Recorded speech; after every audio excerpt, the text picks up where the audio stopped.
Gil Hanse, every golfer knows you, but I feel intimidated because I didn't really know what you looked like. So I'm Pete from Amateur Golf. We're here with Gil Hanse, golf architect. We are sitting in the clubhouse at Baltusrol.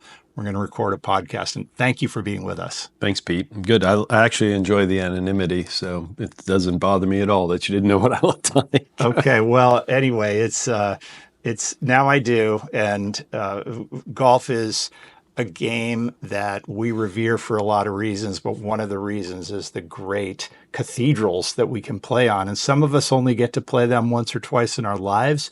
Others are lucky to get to do it or to be a member of a club. Sure. And then at the ultimate, at the top, it's the Pro Tour in Oakmont. And we just left Oakmont, or I wasn't there, but Tour pros did. So let's start there before we get to Baltusrol. What's it like watching that go down, and how difficult it was, and the ultimate champion? I mean, it's exciting. Obviously, there's a lot of pride in the work that we've put into preparing the golf course architecturally, and then watching what Mike McCormick and their team did there from an agronomic and maintenance standpoint was just unbelievable. So we were really excited about how they presented the golf course. And we've been fortunate to be involved in a handful of major championships now at various courses. And the thing I love about what we saw this week is that it was a very different test than what you saw at Los Angeles Country Club or what you saw at Southern Hills. And it was Oakmont being Oakmont. And so whenever we take on projects, we're always excited about the authenticity and the uniqueness of that particular site. And Oakmont has historically been unapologetically difficult. And it was again this year. And I think it's nice to see that these great old golf courses, the cathedrals, as you mentioned, can still stand the test of time and challenge players in this modern era of golf, either through architecture or agronomy or very thick rough. There's a way to protect par to this day. There is. And they're still using Sandy Tatum's statement, which was, we want to identify the best golfers, not humiliate them. I'm a huge fan of the USGA, so you being so involved with these golf courses, well, let's shift gears to Baltusrol because that's where we are. And this is not only one course, but two courses. And I recently learned that it was the first in America to have two golf courses literally built at the same time. Yes. How daunting was it coming in here and trying to figure out what to do before you worked on the upper course, and how did you get the job? Yeah, I think one of the nice things about working here was that when we were interviewed for the job, we made it abundantly clear to the committee, and I think ultimately it's why they chose us, is that we're going to be completely responsive to A.W. Tillinghast and his vision for the dual courses, as they called them, and trying to restore both of them more faithfully to Tillinghast's vision. Now, that doesn't mean you're going to go 100% back to what Tillinghast did, but at least be inspired by his work and what he did. And if they were interested in somebody putting a modern spin on it or a different twist or our own vision, then we were not the right guys. So I think that obviously resonated with them. And it's been the standard for what Jim Wagner, my partner, and I believe about these restoration projects is that we really want to be faithful to the original designers. There's only one. Well, there's two, but there's 36. There's only one Baltusrol, and there's 36 holes here. And for us to come in and change that would, I think, take away a significant amount of the character of the golf course. So we're always feel appropriately beholden to the original vision, the original design. And so that's what we're trying to accomplish here. Okay. And things like the greens or the bunkers, some of them are structural, these bunker systems and the modern airification, or what we call sub-air, but I think it's called something different here. Precision air. Precision air. I got it. Yeah. Came from back here somewhere. Well, when we talk about those things, that's structural. And of course, you're going to use those when the budget opportunity is there. But as far as things like, well, we made the greens 25% larger. Well, I'm a member of Olympic Club, and the greens are 25% larger, but are they 25% larger because that's the way it was, or are they 25% larger? That's part of the restoration.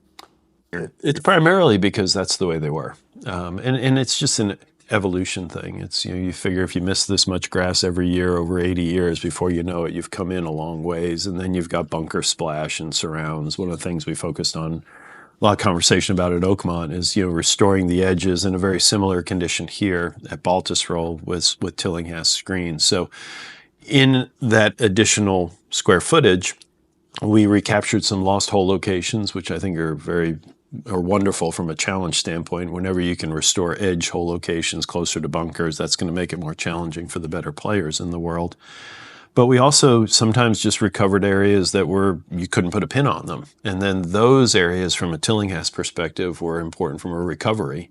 Like you could aim at a significant slope and let a ball feed back off of it if you got in trouble. So I think restoring all of those areas was very helpful as it relates to the entirety of the greens complexes.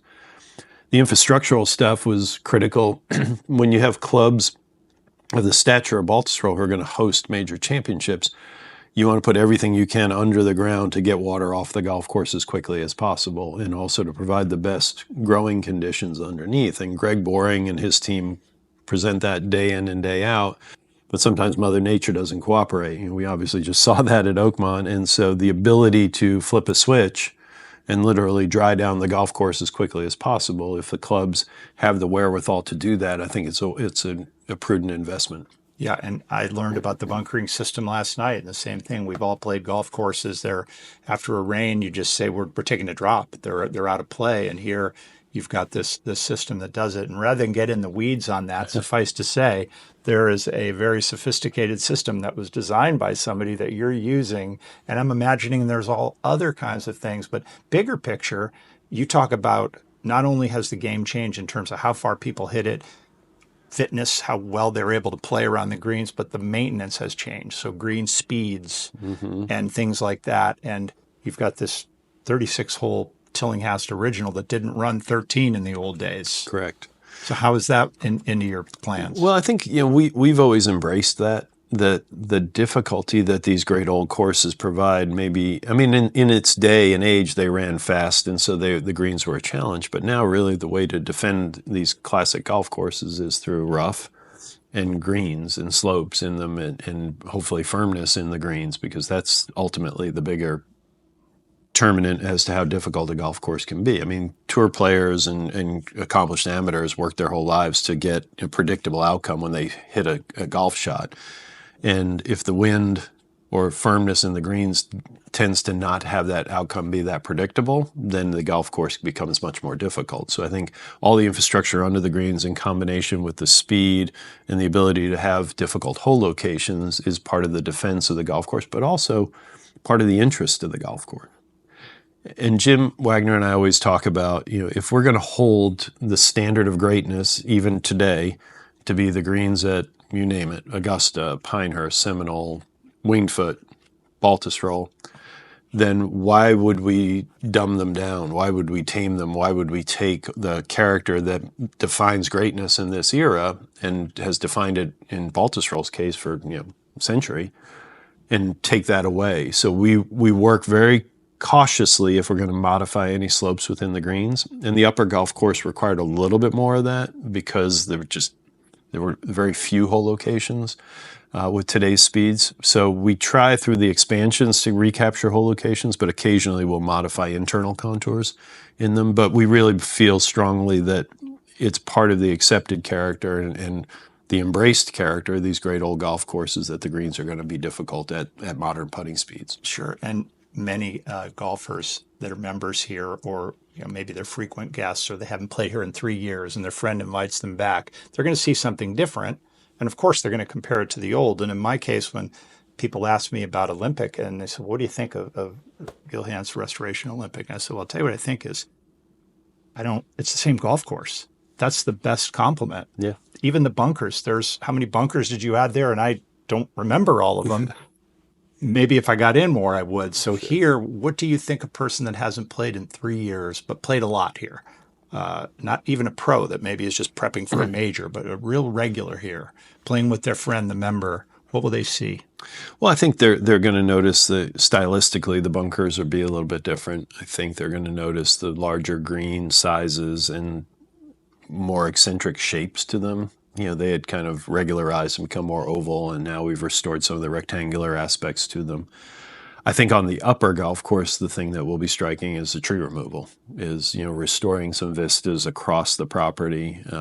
We've always felt, and I think the membership believes as well, that the upper is a prettier piece of ground, and you get to basically look out over the lower, and you get to look out New York City skyline, and some of those views now are restored on the golf course. So I think there's a bigger sense of scale as it relates to the upper. So I think that will be the one thing that if you had to pick one, it would probably be the restored sense of scale on the upper golf course. That's awesome. Well, we have that at Olympic as well. And it's not just Olympic. There's many other places. There's Southern Hills. There's all sorts of golf courses. In our case, amateurgolf.com, we're looking at places that are hosting U.S. amateurs. And I think I would close real quickly by asking you about a course that probably has hosted more amateur golf than any. And do you know where I'm going to go? I'm not sure. The honors course. Ah. If you're a member of the honors course, part of your deal is you've got to be aware that your course is going to be closed for anything from their annual Lupton Invitational all the way through. Yeah, we love that relationship. I mean, it's very different, Pete, because a lot of the times the guys that we're dealing with in restoring their work were these sort of old figures that we read about, but I didn't know Pete well, but I met him a handful of times, but still my respect for his work is through the roof. And so, you're talking about restoring the work of somebody who you actually knew, and that was very different. But it was still, again, Jim and I believe very strongly that, listen, we're not coming in here to make this look like a Hans Wagner design. We're coming in to make it look as if Pete had done these modifications, which primarily were just stretching golf holes, moving bunkers downrange, restoring one of the original greens that he had designed.